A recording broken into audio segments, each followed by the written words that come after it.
Step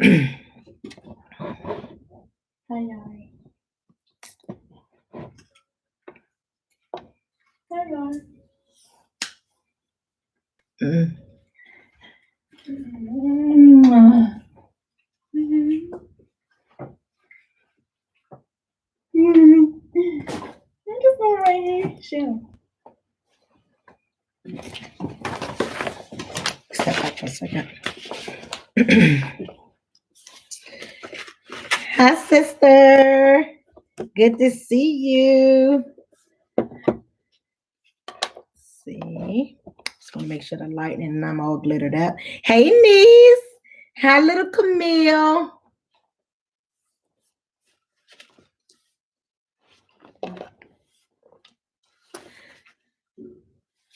Making sure I'm on time today. Thank you to everyone that's joining in, even though I know some of us at times are not able to chat. Hi, Shamika. Hi, sis. Hope all is well today.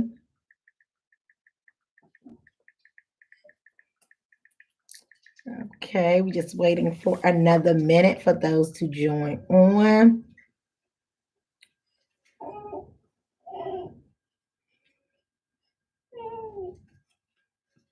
And we're almost there. Oh, I need this, please.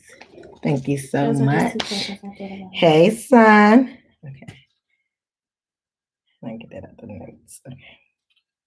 Got it. Okay, so it's welcome. Hey, brother.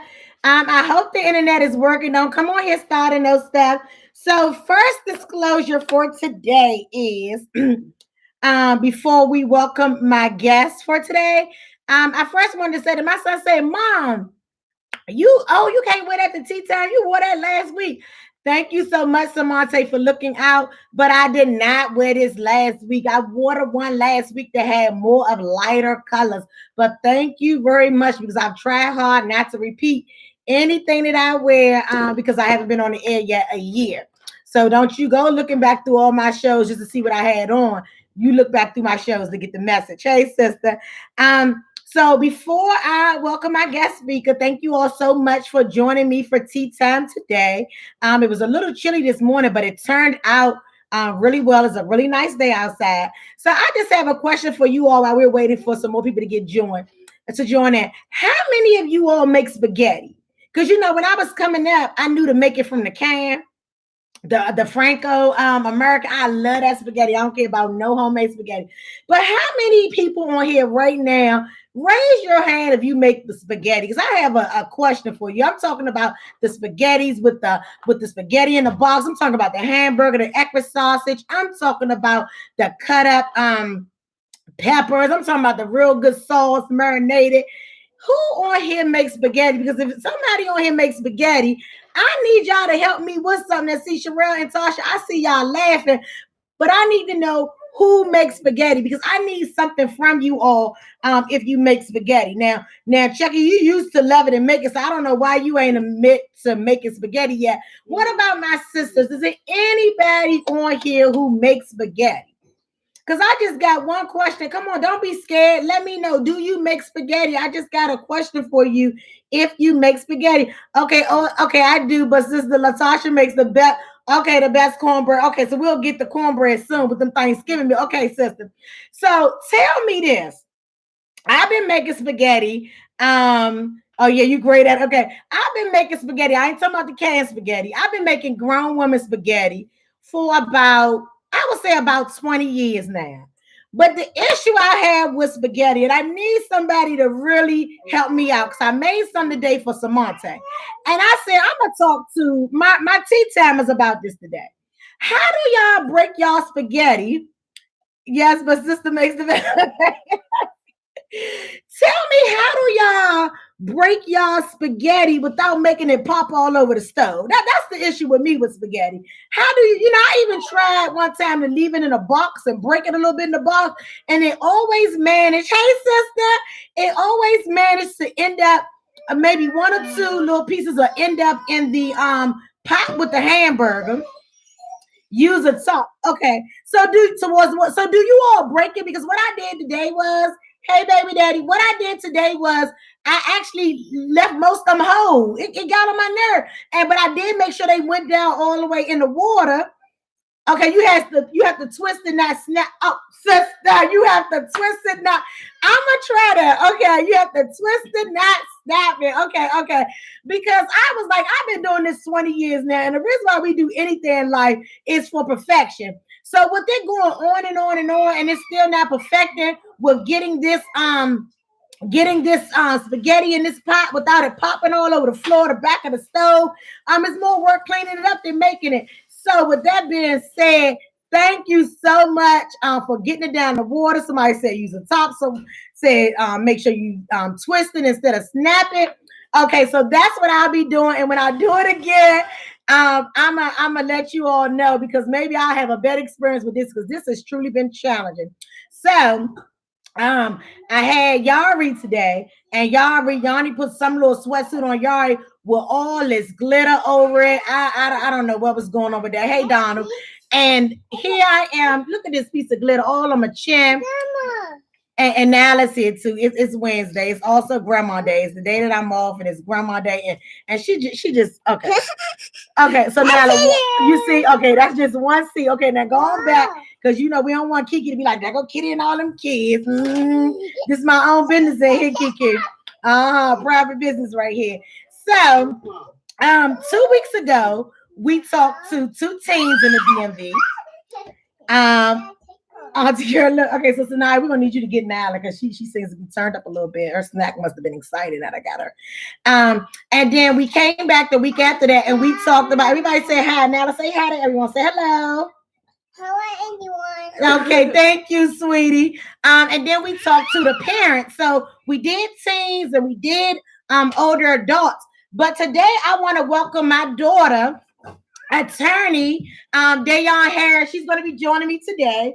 I wanted to find someone in between. Come on, Dayon, and say hello to Tea Time. She does a lot of work in the background with Tea Time, but she's actually joining me today.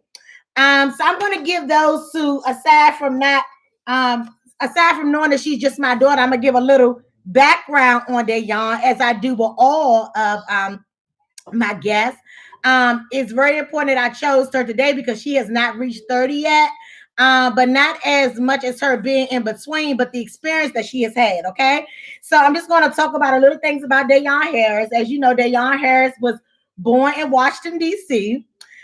She started Green Elementary at the age of 2. She was the youngest person in Green Elementary. Never attended daycare. Went straight to Head Start. I too am a Head Start baby, so I love Head Start. Okay. She went on to attend a charter school. I think it was Southeast Academy.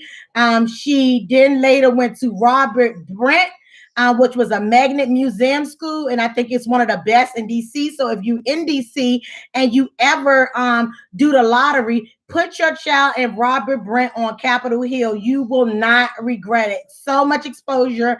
It's all cultures, race. A lot of the children from Andrews Air Force Base attends that school. It's really a great opportunity. Dayon is one particular of my kids who I think, other than Samante, is the one who's went to the most schools. After Brent, she went to Francis Scott Key Elementary. And then Francis Scott Key took the 6th grade out and she went to Suitland Elementary. On to Drew Freeman. From Drew Freeman to Suitland High School. I told you I was a lot of schools, so hang in there with me. After Suitland High School, graduated from Suitland in 2012, if my memory serves me right. Okay. Went on to Hampton and graduated magna cum laude because, it's always good because we can talk all day about our kids not doing what they need to do. And I'll brag on yours and show yours love too. So bring them up because I'm going to brag on mine, right? So graduated magna cum laude from Hampton University and was able to pass the it's a test, an LSAT test that you took to go to law school, right? Mm-hmm. Okay, first time was able to pass the LSAT and went into law school. And in 2016 I started law school. Okay, so you graduated in 2019, graduated from American University School of Law. But her education. Okay. Thank you so much for that. I can't remember everything. Okay. Outside of Dayon's education, because I always say that it's really easy to parent an easy child. But some of us don't always get easy children. So never find yourself looking at how another parent raised their child or how they interacted. None of that matters. You and your child's situation is solely different. All 6 of my children, well, I say 6.5 because I raised my cousin too, all were unique in their own different ways and style. So never, ever look, I say all the time, there's nothing that I can say I did different other than drink plenty of milk and read her books and buy Hooked on Phonics, okay? Oh, and I did take my prenatal vitamins and breastfeed, but those are just a little perks. But I think that kids come in all different sizes. They're all special. They're all unique. Like Dayon got off to a good start. I had a challenging start in the beginning, and I finished the race really nice. So no judgment zone over here. But again, the reason why I brought Dayon on is because aside from her education, Dayon has worked in various roles with children.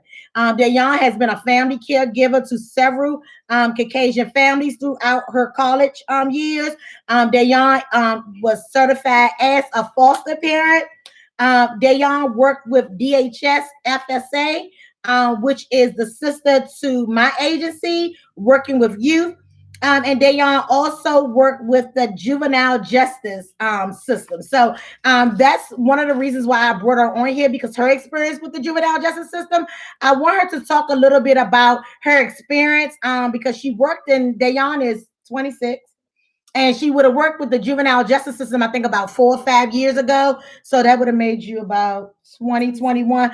Okay. So, and she said, one of the things that she said was that it was really challenging because when the young guys walked in that she went in to work with, and they were in this program, I think from 14 to 21, they were her peers. So they didn't initially take her serious. They wanted to know why she was there. What was she there about? So just get your questions ready. I have some other resources about different programs in DC. So if you are struggling with the youth, make sure you reach out.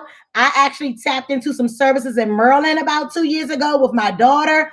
And those programs really, they were even a little bit more aggressive than DC, although it was hard to get her in it. But I think that it helped a lot. So I definitely want to be a resource for you in any type of way that I can. If you are struggling with a child, know that you're not alone. Like I share my story all the time with my son having to go to residential. And so because I am the type of parent that parenting is not always a Sunday. It's a great thing for it to be a Sunday or a Sunday, but it's not always that sweet with hot fudge on it. It's sometimes challenging. It's not necessarily something that you did as a parent. It's not something that you can normally fix always as a parent. So again, let me always make sure I put reference on making sure that you know that you're not alone. Take on resources. If you know someone that you can reach out to and get some sources for your children, it's all about getting them to a healthy, independent adult lifestyle. Okay. So enough about me, because you already know who I am. So Dayon, we're going to get with some questions we have, and we want those that's joining us today to have as many responses as well. Okay. So let's see. Okay. So So how do you plan on parenting your future teenager? So I want to make sure that they know discipline, that they know hard work. I always tease you about this, but I'm gonna make sure that they take extracurriculars seriously. If they get into that, I'm gonna allow them to do that. I always get on my mom about. So tell them why. Tell them why you get on me about that. Let's hear why she get on me about that. Okay, so my mother called me the human Barbie doll because in high school I probably tried out for like everything there was a child for. And the stuff goes, it goes. So I probably tried out for basketball, softball, track and field, cheerleading, modeling. I did stick with modeling. That's probably one of the only. I mean, I stuck to the academic programs, like honor society, all that. That was my thing. But when it came to like being physical, I would just get in. And then one day, if I didn't like what was said to me, you told me one of them stole your boots. Though. Okay, yeah, track. While we were running these brand new boots that I bought from Nordstrom got stolen. And so I didn't go back to track. I felt like we on this field running.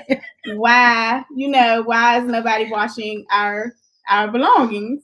Somebody needs to be securing that. So I didn't go back. Softball, she told me not to come back because apparently, I was running away from the ball. I didn't want to get hit with it. All the girls on the team was all like, oh my goodness, remember when you broke your nose and the blood was gushing out and they thought that was so cute? And that just traumatized me. So I was like running from the ball and the coach said, just don't come back to tryouts tomorrow. Basketball, that was just too much. Too sweaty. That was a lot. Let me see. Yeah. I guess cheerleading. I would have stayed with cheerleading, but I guess I had built a bad reputation with my mother to the point where when I finally wanted to stick with cheerleading, she looked at that price and saw that they wanted like $100 for bows and stuff, and was like, she quit stuff too much.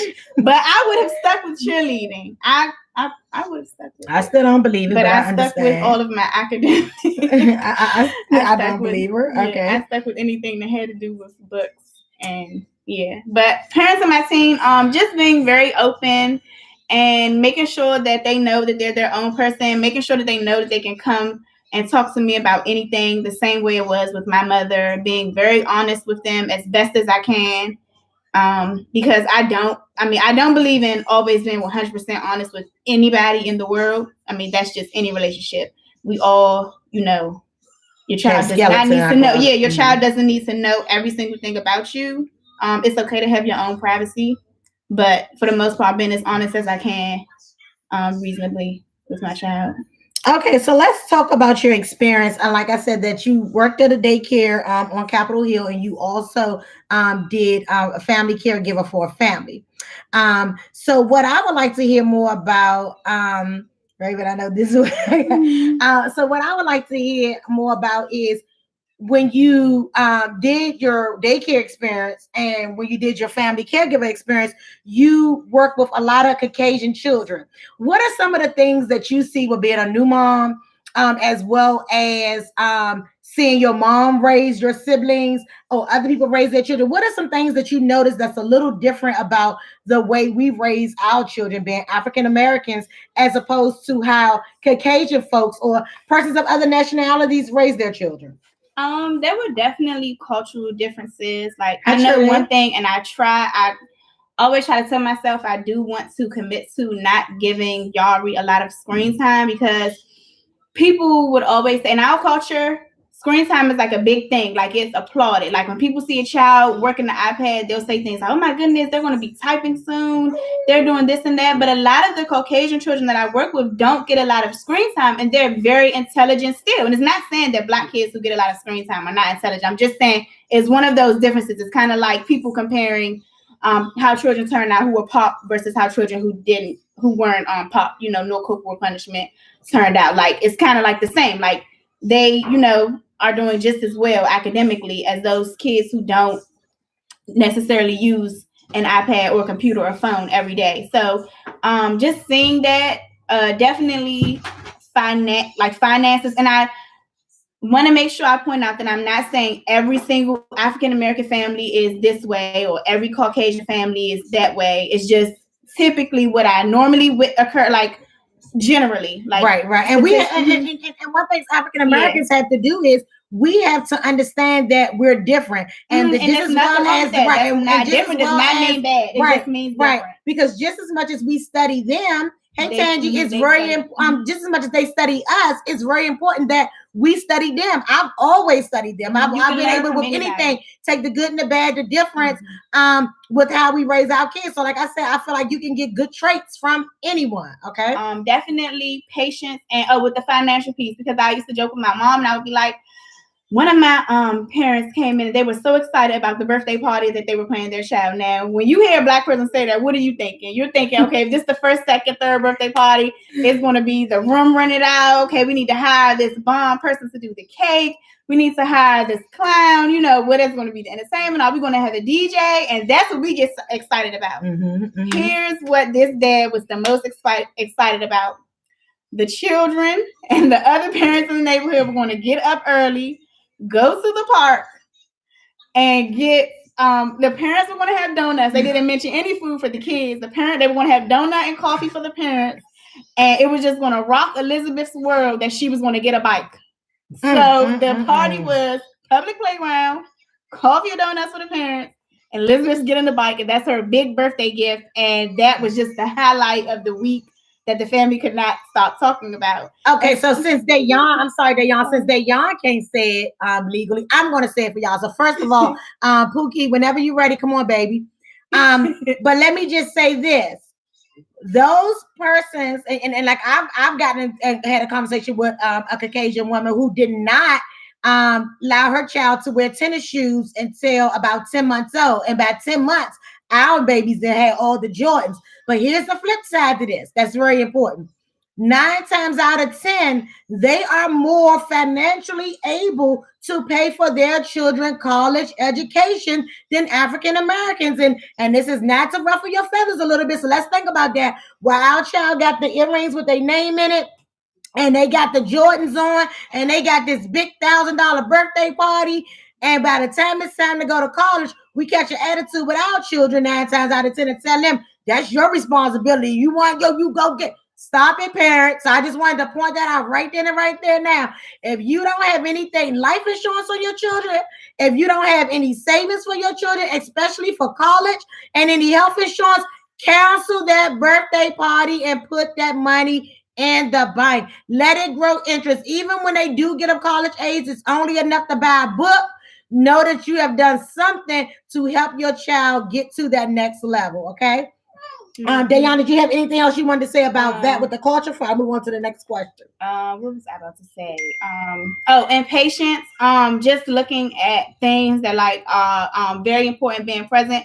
A lot of the parents at that school, it was more common to see mom and dad bringing one child to daycare as opposed to just mom or just dad bringing the African American children. And so it was just like seeing that. I know when, as a parent, I want to be patient with my child. Like, I don't want to be putting my adult shortcomings onto my child. So if I'm late in the morning because I didn't plan well, and that ties into mental health and respecting children, I think that plays a big part. I think there's a big disconnect between African American parents feeling like they owe their children respect. A lot of African American parents don't feel that way, and you should. Like, working with a lot of Caucasian families or different cultural families has taught me it's very important to respect your child, and it's not a bad thing. It's not. That's a child.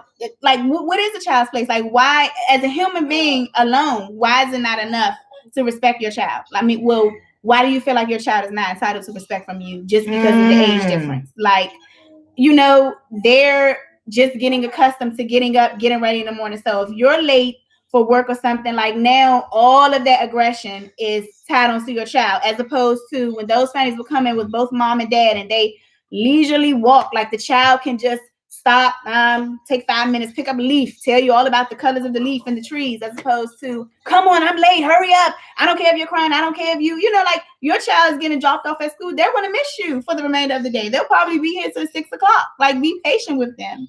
So that's something that I know that I want to stay true to with raising Yari. Just, you know, being respectful, like treating your child with decency. I know it's very hard for people to be nice to their kids. And it's like, you'll think about when people say, you ask my mom, can you spend the night? Because she's going to be nicer to you. Why are you nicer to other kids than your own child? Like, that's not good. We joke about it, but a lot of the things that we laugh and joke about, we really need to unpack and try to change within our families. Okay, so let's speed up a little bit from the little children. Let's talk about your experience working with the youth at, is it DY? Is DYRS? So yes, Juvenile Justice Society. It was a program where we mentored youth who were incarcerated through DYRS. So we would go and mentor them, talk to them. Yeah. What was your take like visiting with them? Did you ever have a relationship to kind of like get involved with what are the reasons why some of them were there? Did they have family support? Can you think of any one particular experience or someone that you may have gotten a little closer to there with working with you? My first mentee, unfortunately, he passed away within a month of being released because we were working with young men and women who were going to be re-entering society. So we would just, try to help, try to coach them through job development, just preparing for being back out, like how you're going to change your life, what types of things, what types of steps are you going to take coming out to better yourself in society. And unfortunately, he was murdered within a month of being released. Oh God. So at his funeral, and I say this to my mom, something that really struck me was in his obituary, his family listed something that he always wanted to do, like on his bucket list was to visit the beach. And I was just saying, that's crazy that we live, we don't live too far. We have Ocean City. A lot of things are just a bus ride, a bus ticket, or a car ride, road trip away. Do you remember how old he was? Jeremiah was. Don't say his name. His name was he was 18 at the time. Okay. So he was in DYRS, which I seen someone say incarcerated. So yes, it is like a youth detention facility. And I seen that Flood had asked, did you have contact? So that's one of the youth that you were able to have contact with, but he actually passed away. So there was one that I still have slight contact with. He wasn't my mentor, but he kind of, so we would be in the same room with the other, like we would be like in groups with our teens. So he overheard one of my conversations, and he happened to know some young people that I knew growing up in the neighborhood. So we stayed in touch, and like he would call me from time to time. So. Okay. So I had one big question, and before I go into my question, because it'll be getting close to the wrap up tea time. Did anyone have any questions for Dayon Harris or myself at this time before I before I read the final question? If you had anything, I'm sorry. Oh, you were okay. I'm sorry. I was answering the question. Okay, I'm sorry. But I would about the point about in the obituary with the beach, and it just got me thinking that a lot of what a lot of you struggle with, and this is even from talking to young men in the neighborhood where I grew up. A lot of like it's just making people feel like their dreams are accessible. Like, okay, I always tell people when they talk to me about school, I never try to talk about college, law school, careers. I never try to I try to stay really humble and not put myself on a pedestal, because I don't want something to look so unattainable. Like, I don't want it to look like this thing, like you have to just be so grand to do. Like, you can do it. When people, even when young women who are my age tell me, oh, I think it might be too late for me to go to school to do.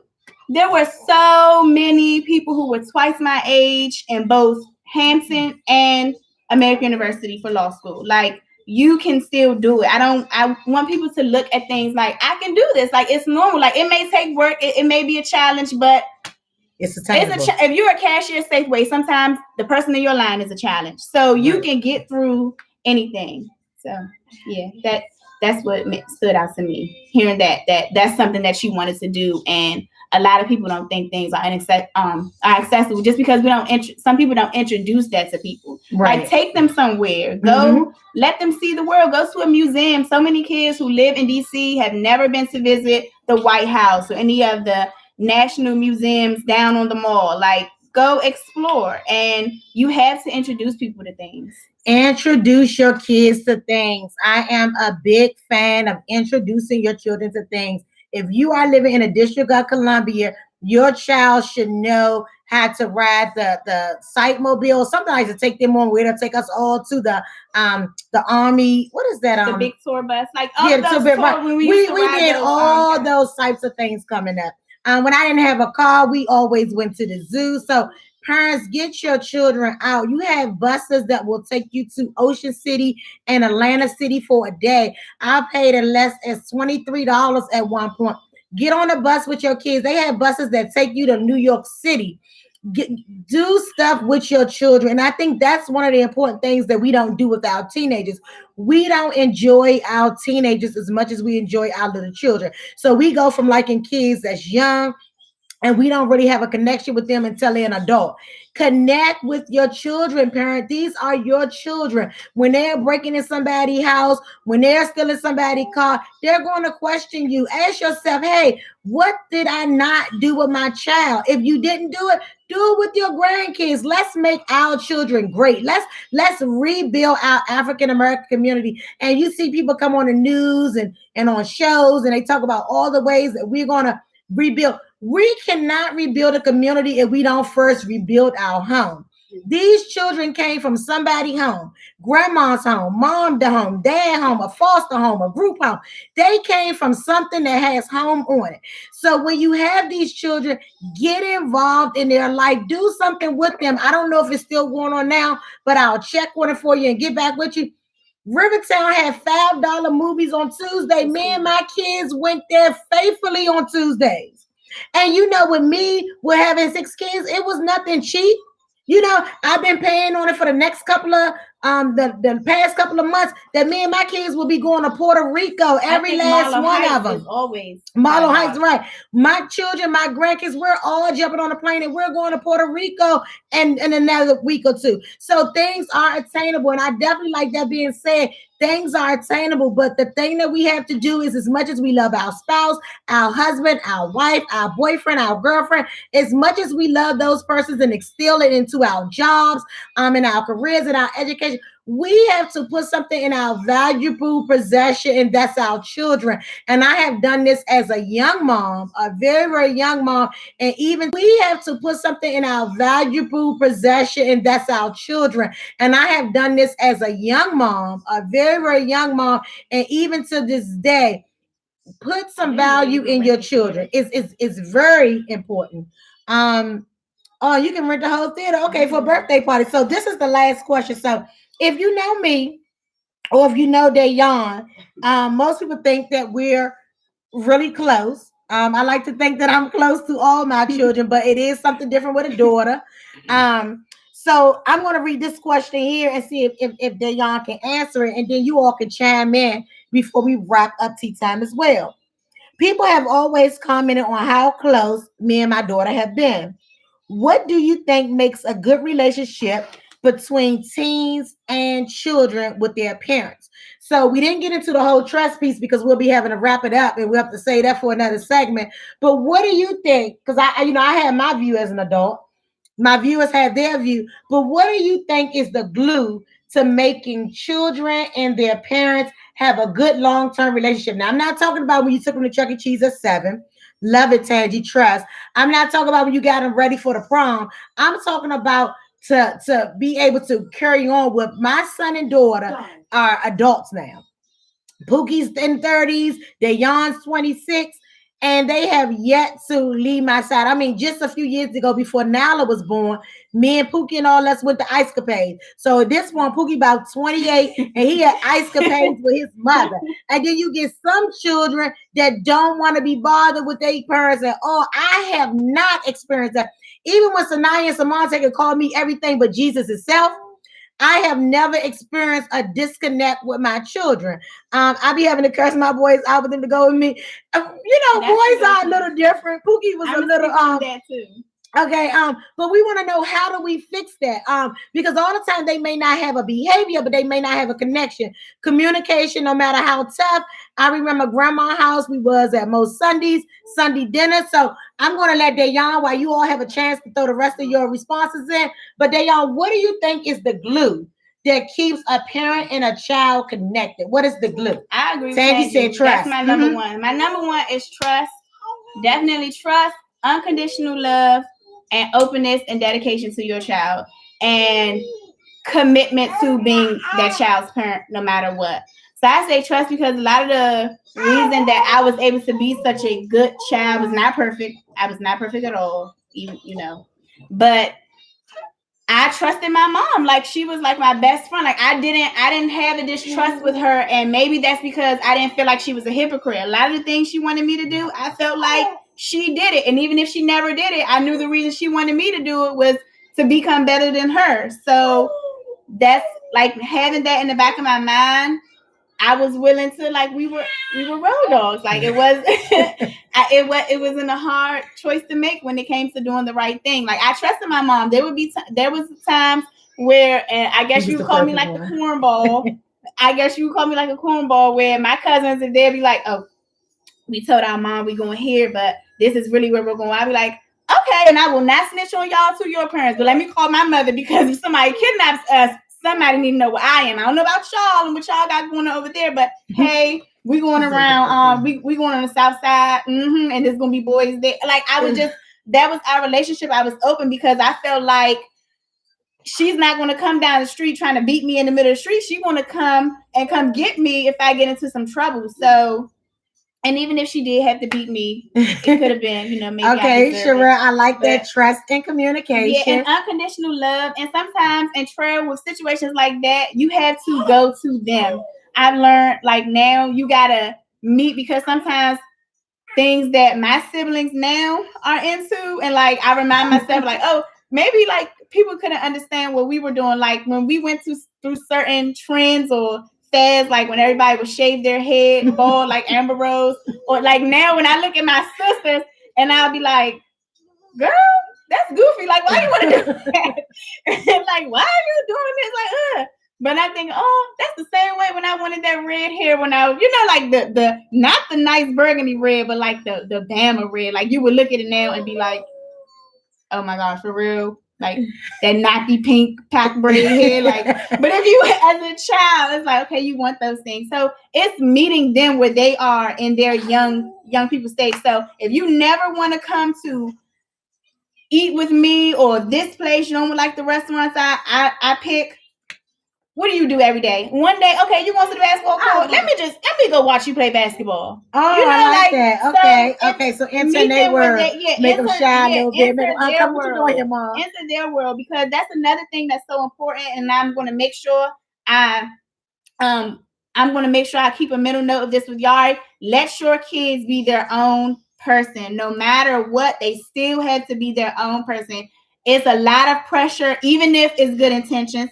Because sometimes my mom, she could be a little extra. I even have to check her sometimes now, where it's like, if I have an outfit that I like and she's like, oh, I think you should, and it's like, calm down, because she's very controlling. Not no more though. She tries not to, but she's the type where, oh, you don't want to wear the outfit that I picked for your birthday party? I might not come to the birthday party. It's just like, why does it have to go that far? Like, calm down. Please tell them that that's not me at all. Like, calm down. I can just, this is my, this is my hairstyle. Like, she'll be trying to, and I know it's for good reason. Because if it's something crazy, we're like, with the new girls who do hair, they charge like hundreds of dollars, and it's just like, and her elderly person mindset is like, that is ridiculous. That's too much money. It's like, hey, I'm still young.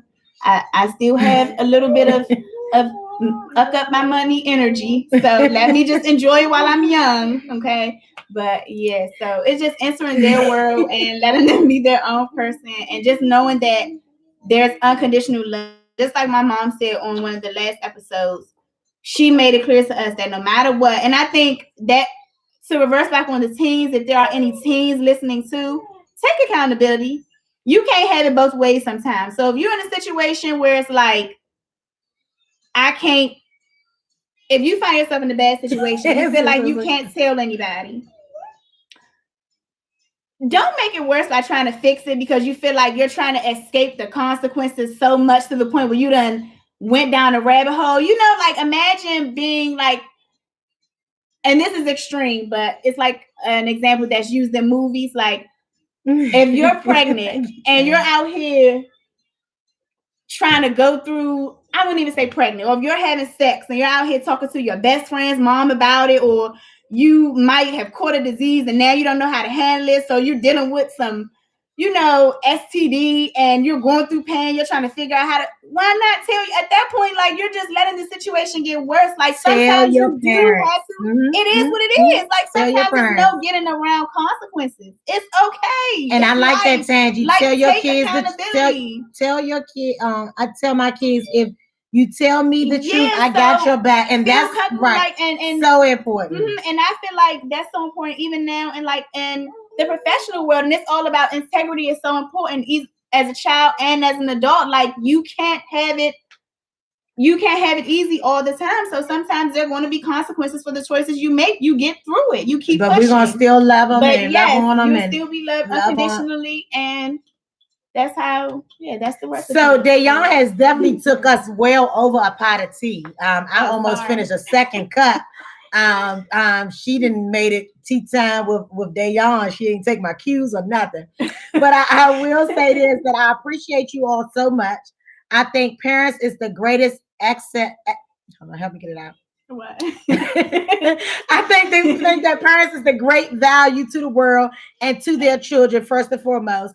I think that in order for us to fix what's outside, we have to fix what's inside. We have to take accountability. We have to let our kids see that it's okay for them to see us cry. We have to let them know that it's okay to see us make mistakes, because when they see us make mistakes and they see us bounce back from the mistakes, then they can appreciate that, hey, it's not what you go through, it's how you come out. I still to this day feel, Boogie, leave me alone. I wasn't even going to that. Oh, he was helping me. I got your back. Bro. Okay, got my back. Okay.